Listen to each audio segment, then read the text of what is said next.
આજની ધર્મકથા. પ્રણામ.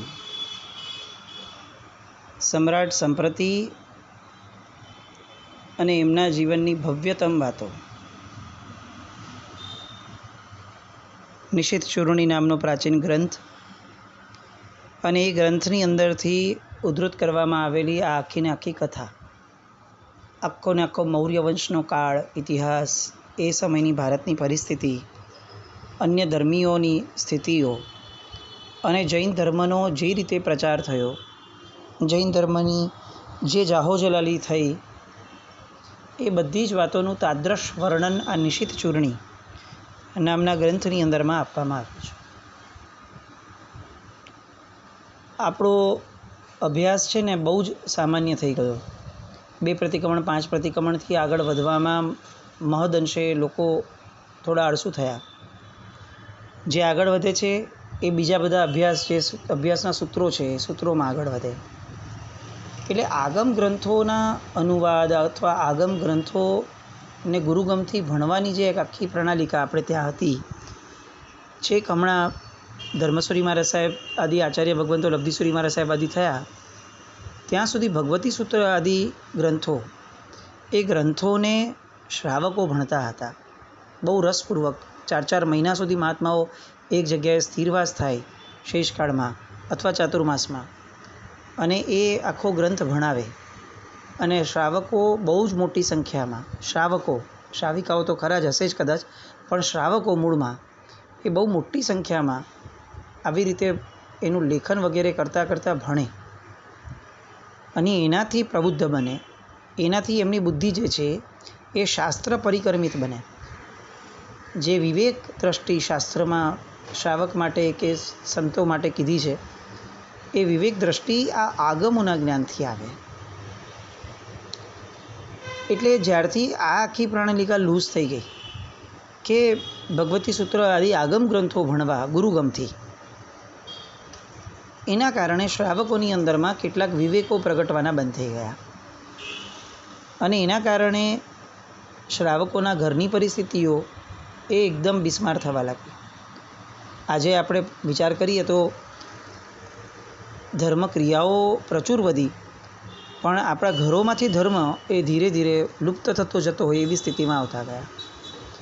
એક પેઢી સુધી બધો જ ધર્મ રહે, ક્રિયાત્મક ધર્મ, પણ એ પછીથી ઘરમાં પરંપરામાં કંદમૂળ આવવું, કે પછી અભક્ષણ ઘરમાં લાવવું, કે પછી જેમાં અતિશય હિંસા છે એવા બ્રેડ, બટર, ચીઝ જેવી વસ્તુઓ, એ બધું એટલું બધું સામાન્ય થઈ ગયું કે આજે હવે એનો વિરોધ કરતાં પણ કોઈની જીભ ઉપડતી નથી, કારણ કે એ બધે કોમનલી એક્સેપ્ટેડ થઈ ગયું.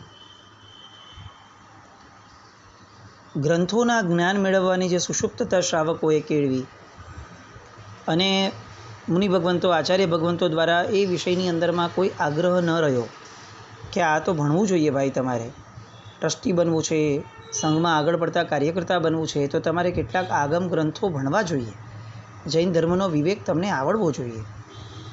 આવું કોઈ પણ જાતનું બંધન ન રહેતા અત્યારે આપણે જે પરિસ્થિતિમાં છીએ એ અત્યંત દરિદ્રી કહી શકાય કદાચ, એવી ખરી.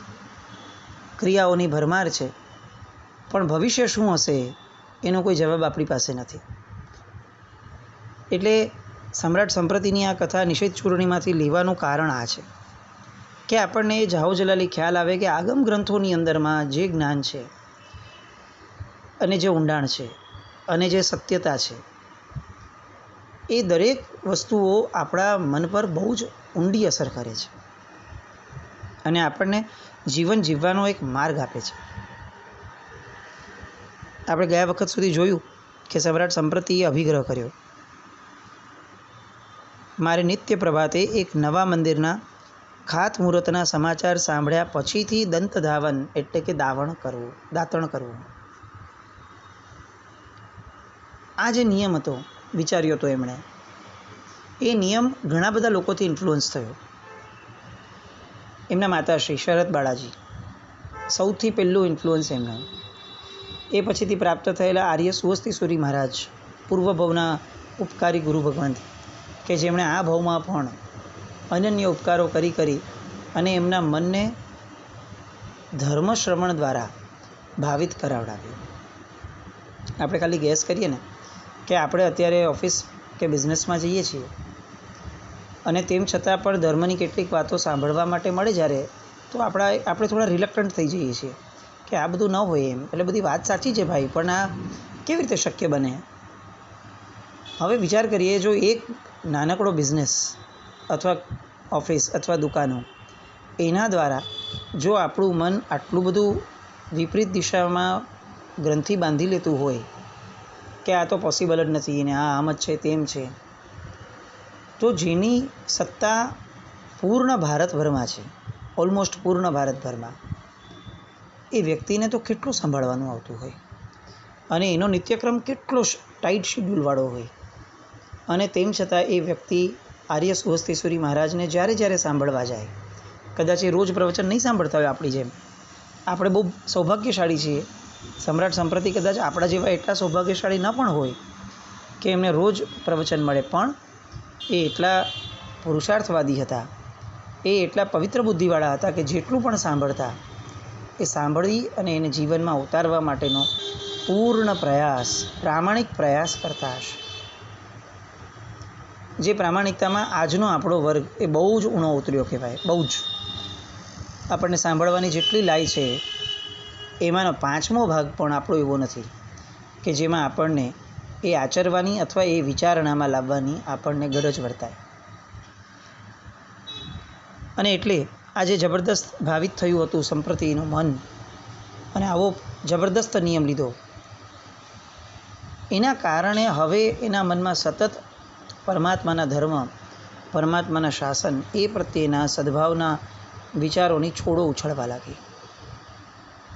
અહોભાવ પૂર્વકનો ધર્મ એ શું ફળ આપે એ સમ્રાટ સંપ્રતિથી સમજી શકાય. પૂર્વભાવની અંદરનો જે જાતિસ્મરણ જ્ઞાનનો ભાવ એમને પ્રગટ થયો, એના દ્વારા આટલી સંપત્તિના માલિક હોવા છતાં એમના મનમાં ઠસાતું ગયું કે ધર્મ એ જ આ બધાનો સુખનું મૂળ છે. મને અત્યારે રાજ્ય મળ્યું, એના મૂળમાં મારું એક રાતનું ચારિત્ર હતું. એ વાતને ક્યારેય ભૂલ્યા નહીં, અને એના કારણે ચારિત્ર ધર્મ અને ચારિત્ર્ય ધર્મી એવા ગુરુ ભગવંતો પ્રત્યેનો અહોભાવ એ દિન પ્રતિદિન એ અત્યંત વર્ધમાન ભાવે થવા લાગ્યો. આમ ને આમ દિવસો વીતવા લાગ્યા, મહિનાઓ જવા લાગ્યા, ગામે ગામ નવા જૈન મંદિરો બંધાવાના શરૂ થઈ ગયા, અને હવે એક નવો ધર્મનો યોગ એ સંપ્રતિના મનમાં પ્રગટ્યો.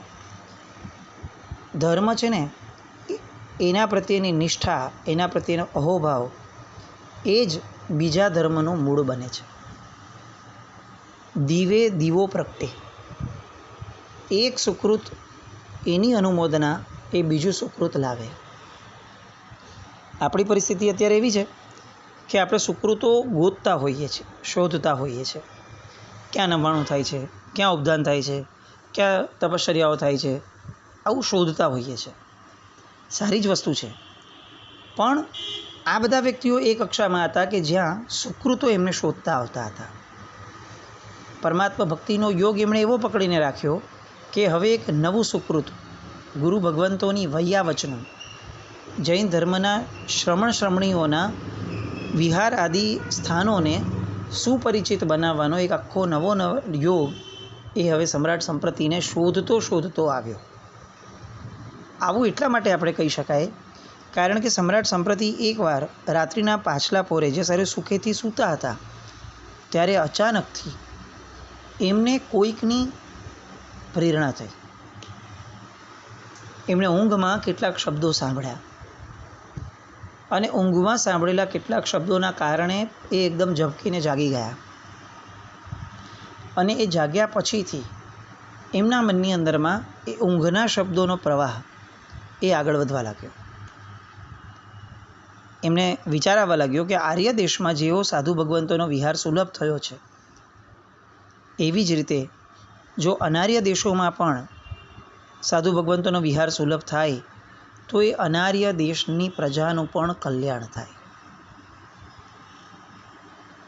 આ વિચારણા રાત્રિનો છેલ્લો પ્રહર છે, અને કોકે આપેલી પ્રેરણા છે. આ જેને પોતે સમજી રહ્યા છે કે આ ક્યાંકથી આવેલી છે, કંઈક દૈવી પ્રેરણા છે, આનું મૂળ ક્યાંથી આવ્યું હશે એ વિચારતા આપણને એવું લાગે કે જ્યારે એમણે પરમાત્માની ભવ્ય રથયાત્રા કાઢી અને જ્યારે અલગ અલગ રાજ્યોના રાજાઓ, આંધ્રપ્રદેશથી માંડીને બીજા અનેક રાજ્યોના અજૈન પરંપરાને પાળતા એવા રાજાઓ આવ્યા હતા, ખંડિયા રાજાઓ, ત્યારે આર્ય સુહસ્તેશ્વરી મહારાજે જે પ્રેરણા કરી હતી કે જો તમે આમને રાજા માનતા હો તો તમારા રાજ્યમાં પણ જીન મંદિરો આવી રીતે બનાવડાવજો, તમારે ત્યાંના સાધુ ભગવંતોને નમસ્કાર કરજો જૈન મુનિઓ આવે તો, અને જૈન ધર્મનો તમે પણ સ્વીકાર કરજો. આ વાત એ એમના મનમાં ઠસી ગઈ. પોતે તો બધું કરે જ છે, પોતે ક્યાંય ઊણા નથી ઉતર્યા, પણ આ વાત એ કદાચ બીજ હોય કે જે બીજના કારણે અત્યારે એમને મહિનાઓ પછી એ બીજ ઉગી નીકળ્યું અને કોઈક દૈવી પ્રેરણાથી એમને આ ભાવ પ્રગટ્યો. સમ્રાટ છે, ઈચ્છાઓ થાય ને એટલે પૂરી કરવા માટેનું જે પુણ્ય હોય ને એ પણ સાથે એમને પ્રાપ્ત હોય. જાગ્યા, મંત્રીઓ વગેરેને ભેગા કર્યા, વિચારણા પોતે પણ ઘણી શરૂ કરેલી હતી રાત આખી જાગીને, અને અચાનકથી એમને એમ લાગ્યું કે હવે આઈ એમ ડન, મારી પાસે એક યોજના સેટ છે. એટલે એમણે પોતાના ગુરુ ભગવંતને કોઈ પણ પ્રકારની જાણકારી આપ્યા વિના એમને એવું થયું કે હું મારા ગુરુ ભગવંતને આપણી ભાષામાં કહીએ તો એક સરપ્રાઈઝ આપું. એટલે એમણે કેટલાક ઉપદેશકો જૈન ધર્મના એ ભેગા કર્યા. એ ભેગા કર્યા પછીથી એમણે આંધ્રપ્રદેશ આદિ જે અનાર્ય દેશો હતા, એ પ્રદેશો હતા, એ પ્રદેશોની અંદરમાં ઉપદેશકો દ્વારા જૈન સાધુઓના આચાર વિચારો શું છે એની પ્રરૂપણા કરવા માટે એ લોકોને રાજ્ય તરફથી મોકલ્યા. આ સિસ્ટમેટિક પ્લાન જુઓ કે એ જનરલ કોઈને વ્યક્તિને નથી મોકલતા, કારણ કે પછી સત્તા વગર એ માણસને કોણ સાંભળશે. રાજ્ય સરકાર એટલે પોતાની રાજ્ય સત્તા તરફથી એમણે કેટલાક રિપ્રેઝેન્ટેટિવ તરીકે જૈન ધર્મના સિદ્ધાંતોને જાણતા એવા ઉપદેશકોને મોકલ્યા. એ ઉપદેશકોએ ત્યાં જઈ અને પરમાત્માનો ધર્મ એ શ્રમણ સંસ્થાઓ માટે કઈ રીતે પાળવા યોગ્ય છે એની બધી વાતો કરી. જૈનોના સાધુ ભગવંતો કેવા હોય, એમના ગુરુઓ કેવા હોય, એની ઠેર ઠેર વાતો કરવાની શરૂ કરી. ઉપદેશકો એટલા રસપ્રદ રીતે આ વાતને મૂકતા હતા કે લોકોને ઝીલવામાં બહુ જ સરળતા પડી, લોકોને ગમવા લાગ્યું. આવી રીતના પ્રવચનો કે જે પણ સત્સંગો થતા હતા એ બધામાં આવાવાળા વર્ગની સંખ્યા વધવા લાગી. આપણને ઉપદેશકો કમાલ લાગે કે એવા ટ્રેન્ડ હશે કે એક અનાર્ય ભૂમિની અંદરમાં જઈ અને અનાર્ય વ્યક્તિઓની સામે આર્ય ધર્મની અંદરમાંના શ્રેષ્ઠ ધર્મની પ્રરૂપણાઓ એ લોકો એવી રીતે કરતા, એવી થ્રિલિંગ મેનરથી કરતા હશે કે અનાર્ય વ્યક્તિઓને પણ રસ પડે. આ સૌથી મહત્ત્વની વાત. આપણે છે ને સીધો એ લાસ્ટ પોઈન્ટ જ યાદ રાખ્યો છે કે સંપ્રતિ એ અનાર્ય દેશોમાં કે બીજા દેશોની અંદરમાં પણ જૈન ધર્મનો પ્રચાર કર્યો, પણ કઈ રીતે કર્યો. જો એના ઊંડાણમાં ગયા હોત ને તો છેલ્લા 25-30 વર્ષમાં આપણને પણ આવું કંઈક કરવાનું મન થયું હોત. આજે આપણી સ્થિતિ એટલી બિસ્માર છે કે આપણે જૈનોને જૈન નથી રાખી શકતા, એટલે એટલી બધી લાચારીમાં જીવીએ છીએ કે હવે અજૈનોને જૈન બનાવવા માટેનો તો વિચાર કોના મગજમાં સ્ફૂરશે. પણ સંપ્રતિએ જે કાર્ય કર્યું એટલીસ્ટ એને તે દૃષ્ટિકોણથી સમજવાનો પ્રયત્ન ખાસ કરવો જોઈએ. ફર્સ્ટ સ્ટેપ, ઉપદેશકોને મોકલ્યા. એ ઉપદેશકો ટ્રેન્ડ હતા, સ્કિલ્ડ હતા. એ ફક્ત બોલી શકતા હતા, જ્ઞાન હતું એવું નહીં, એમની પાસે અભિવ્યક્તિ હતી, એક્સપ્રેશન પાવર હતો. કઈ રીતે સામી પ્રજાને રસ પડે એ રીતે બોલવું એ બહુ મહત્ત્વનો મુદ્દો એ લોકો પાસે હતો. બોલવું મહત્ત્વનું નથી, બોલવાનું કાર્ય તો કોઈ પણ વિદ્વાન કરી શકશે, પણ વિદ્વત્તાની સાથે બોલવાની છટા એ લોકોને પ્રભાવિત કરવા માટે બહુ આવશ્યક છે. વિદ્વત્તા એ જાત માટે ઉપકારી છે, જ્યારે બોલવાની છટા હોવી, પ્રભાવકતા હોવી એ જગત માટે ઉપકારક છે. અહીંયા ઉપદેશકોને કોમ્બિનેશનમાં લીધા અને અલગ અલગ રાજ્યોમાં આ રીતે મોકલ્યા. હવે આગળ વધ્યા, સેકન્ડ સ્ટેપ પર આવ્યા. સેકન્ડ સ્ટેપમાં રાજ્ય તરફથી એટલે કે એમના તરફથી અનાર્ય દેશોના જે અધિકારીઓ હતા એ અધિકારીઓને આજ્ઞા ફરમાવી કે મારા ઉપદેશકો એટલે કે મારા સુભટો એ જ્યાં જ્યાં તમારી પાસે કર માંગે, ટેક્સ માંગે, તેવી રીતે તમારે એમને આપવા પડશે. એટલે અનાર્ય દેશોની અંદરમાં ટેક્સ રૂપે આ જે ઉપદેશકો ગયા હતા એમણે એમની સાથે કેટલાક હવે સેકન્ડ લેયરની અંદરમાં, સેકન્ડ સ્ટેપની અંદરમાં જૈન સાધુના વેશની અંદર કેટલાક વ્યક્તિઓને સાથે મોકલ્યા. સીધા નથી મોકલ્યા. આ એક પ્લાન જુઓ, કેટલો સિક્યોર્ડ પ્લાન હતો અને કેટલો એક્ઝિક્યુટેડ પ્લાન હતો કે એમાં ક્યાંય પણ ફેલિયરની શક્યતા ન રહી. એ સુભટ્ટો સૌથી પહેલાં ગયા ઉપદેશકો. એમણે લોકોની અંદરમાં વાતો કેળવાવી, લોકોના મન કેળવાવ્યા. એ પછીથી એમની જ સાથે સાધુઓને મોકલ્યા, સાધુના વેશની અંદરમાં શ્રાવકોને મોકલ્યા કે વ્યક્તિઓને, બહુરૂપિયાઓને મોકલ્યા. અને અદ્દલો અદ્દલ જે રીતે સાધુઓ જીવન જીવે એવી રીતે ત્યાં એમણે જીવન જીવવાનું શરૂ કર્યું. પ્રજા અનાર્ય હતી, ચોક્કસપણે વિરોધો થયા હશે, ચોક્કસપણે કેટલીક ક્રૂરતાઓ આચરવાના પ્રયત્નો કરવાનું મન લોકોને થયું હશે, પણ રાજ આજ્ઞા હતી. આ એક એટલું મોટું ફેક્ટર થયું કે એના કારણે લોકો પોતાની નબળાઈઓને ઢાંકી રાખવા અથવા રોકી રાખવા માટે કમ્પલસન એ લોકો અટકાણા, બંધાણા. અને ધીરે ધીરે આ સાધુ ભગવંતોના વેશમાં આવેલા વ્યક્તિઓએ એટલી બધી પ્રીતિ જીતી લોકોની, એટલી સરસ રીતે ઉપદેશની વાતો કરી, એમના આચારોને સમજાવ્યા, અમે આ કેમ કરીએ છીએ એના લોજિક્સ આપ્યા. એવી રીતે ગોચરી વળતા થયા કે લોકોને ક્યાંય કષ્ટ ન પડે, લોકોનું પોતાનું ભોજન ક્યાંય બાધા ન પામે. એટલી સરસ રીતે આચારો કરાવવા લાગ્યા કે લોકોને એવું લાગ્યું કે આ લોકો તો બહુ સારા છે, આ લોકો તો ખરેખર કેટલા ઉપકારી છે આ જગતની ઉપર, કે કંઈ જ લેતા નથી અને કેટલું બધું આપે છે. લેવાના નામ પર ફક્ત સામાન્ય ગોચરીઓ અને આપવાના નામ પર કેટલી બધી કૃપા, કેટલા બધા સરસ વાક્યો, શબ્દો, એ બધાના દાન દ્વારા આપણા મનને એ કેટલું બધું બદલાવવાનો પ્રયત્ન કરે છે.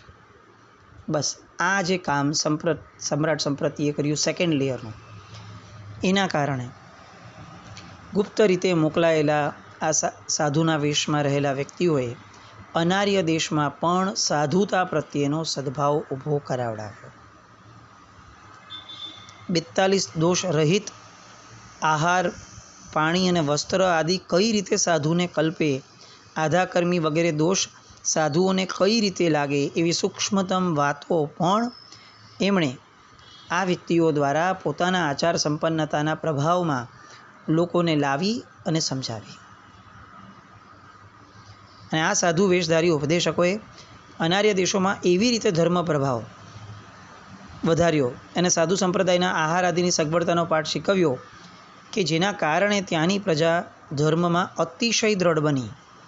અત્યારે આપણને સાઉથની અંદરમાં કેટલા બધા જગ્યાએ ખોદીએ છીએ તો જિનાલયો મળે છે.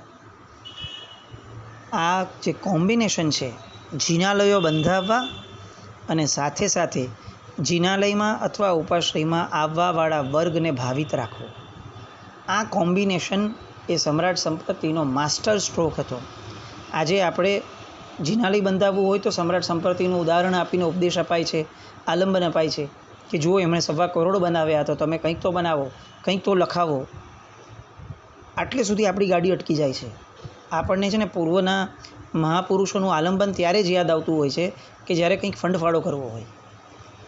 એટલે આ એક આપણી બહુ મોટી નબળાઈ, બધી જગ્યાએ આ સ્થિતિ છે એવું નહીં, પણ આ એક બહુ મોટી નબળાઈ છે, એ આપણે સ્વીકારવું રહ્યું. અને એ પછીથી હવે જિનાલયમાં આવશે કોણ એનો વિચાર કરવાવાળું કોઈ ન રહ્યું. હાઈવે સાઈડ ઉપર દેરાસરો થાય, સોસાયટીએ દેરાસર થાય છે, સાવ નજીકમાં દેરાસરો થાય છે. અનુમોદના છે જ, જ્યાં જ્યાં પરમાત્માના જીનબીમ થાય, આ આખું ભરત ક્ષેત્ર એ જૈન દેરાસરોથી સુશોભિત થાય, એ વસ્તુનો તો આનંદ કોને ન હોય. એટલે જિનાલયો બને છે એનો કોઈ પ્રોબ્લેમ નથી. પ્રોબ્લેમ એ છે કે જે સંપ્રતિએ બંને દૃષ્ટિકોણ ભેગા રાખ્યા હતા. નંબર 1 જિનાલયો બંધાવવાના, અને નંબર 2 જિનાલયોમાં આવવાવાળી પ્રજાને તૈયાર કરવી, નેક્સ્ટ જનરેશનને. એણે તો અનાર્યોને તૈયાર કર્યા, આપણે તો આર્ય વ્યક્તિઓને તૈયાર કરવાની પણ મહેનત કરવામાં ઉણા ઉતરીએ છીએ. એટલે અહીંયા એમણે જે 2 લેયર 3 લેયરની આ વ્યવસ્થા આખી કરી, એના કારણે આર્યોથી પણ વધારે ધર્મ ભાવનાશાળી બન્યા અનાર્યો. આ વાક્ય નિશ્ચિત ચૂર્ણીમાં લખ્યું છે. આર્યોથી પણ વધારે આ અનાર્ય દેશોના લોકો એ જૈન ધર્મ પ્રત્યે અભિભૂત બન્યા. સંપ્રતિ મહારાજાની એક્સ્ટ્રીમ આ હતી. એમને 1.25 કરોડ જીનબિંબો અને જિનાલયોને બધું બનાવ્યું, એ તો કોઈ પ્રશ્ન જ નથી એની તુલના કરવું. પણ એમનો સૌથી મોટો દાવ જૈન ધર્મના માટેનો હતો આ, કે એમણે અનાર્યોને આર્ય કરતાં પણ વધુ ધર્મશીલ બનાવડાવ્યા. ખરેખર જો સંપ્રતિ યાદ રખાતા હોય તો એમની યાદગીરીમાં આ એક મુદ્દાને પ્રથમ હરોળમાં રાખવી જોઈએ, કે એમની પાસે વિઝન હતું. અને આજે આપણી પાસે પૈસો છે, વિઝન નથી. ખરેખર સમ્રાટ સંપ્રતિ પાસેથી લેવા જેવું હોય તો એનું વિઝન હતું કે એમણે અનાર્ય દેશોની અંદરમાં આ વિહારો સુલભ થાય એ માટે એમણે કેવો જબરદસ્ત પ્લાન ઊભો કર્યો. એક સમ્રાટ કોને કહેવાય એને છાજે એવું એક આખું સરસ મજાનું કાર્ય એમણે આ કર્યું. હવે આ કાર્ય કર્યા પછીથી 2-4-6 મહિના સુધી તો આ બધું ચાલ્યું. કોઈને બહુ જાણકારીમાં નહીં, કારણ કે સમ્રાટ પોતે જ આ આખી વસ્તુનું સંચાલન કરતા હતા, એટલે બહુ લાઉડ નહોતા થયા. ત્યારે વોટ્સએપ હોત ને તો પણ કદાચ સમ્રાટ સંપ્રતિએ વોટ્સએપ પર ન ફેરવ્યું હોત કે જુઓ આપણે આ કહ્યું છે, લોકોને અનુમોદના થાય એટલા માટે હું આ જાહેર કરું છું.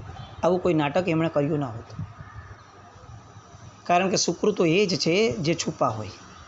જે જાહેર થાય એ સુકૃતો ન હોય. આપણે ત્યાં જાહેરમાં થાય ને જે નબળા કામો, એ નબળા કામોને જાહેર માટે ભવાડા કહેતા હતા. કે નબળું કામ કોઈ પણ જાહેરમાં થાય, લોકો એમ કે આ તો શું ભવાડા કરે છે, આ બધું જાહેરમાં કરાતું હશે. અને એવી જ રીતે કોઈક સારું કામ થાય તો એ સુકૃત કહેવાય, પણ જો જાહેરાત માટે થાય તો એ દેખાડો કહેવાય. ન ભવાડા સારા ન દેખાડા સારા. આ વસ્તુ આપણે સમજવી જ પડશે. કદાચ કેટલુંક આકરું છે, કેટલાક શબ્દો આકરા છે, કેટલોક ભાવ પણ આકરો છે, પણ સમ્રાટ સંપ્રતિ માટે જ્યારે વિચારીએ ત્યારે ખરેખર એવું લાગે કે આપણે એક જ ભાગ પકડી અને એક જ ભાગને એકાંતમાં જઈને આપણે જે રીતે અનેકાંતવાદથી વિમુખ થઈ રહ્યા છે અથવા વિપરીત થઈ રહ્યા છે, સ્થાન ઊભા કરીએ તો સ્થાનમાં આવનારા વર્ગનું શ્યોરિટી પણ ઊભી કરવાની જવાબદારી એ સ્થાન ઊભું કરનારની હોવી જોઈએ. સ્થાન ઊભા કરવા સમયે જો આપણે ભગવાન ભરોસે નથી ચાલતા, ત્યારે પુરુષાર્થ કરીએ છીએ, તો પછી અહીંયા આવશે કોણ? એ વાતમાં ક્યારે ભગવાન ભરોસે ન ચલાય કે એ તો 21,000 વર્ષ શાસન ચાલવાનું છે, કોઈક ને કોઈક આવી જશે. આ કઈ રીતે ચાલે? ન્યાયની વાત હોય એટલે આવું બધું કંઈક ને કંઈક આપણે વિચારતા થઈએ અને આ વિઝન કેળવતા થઈએ, એવી શુભ મંગલ કામના સાથે. જીનાજ્ઞા વિરુદ્ધ કંઈ પણ બોલાય તો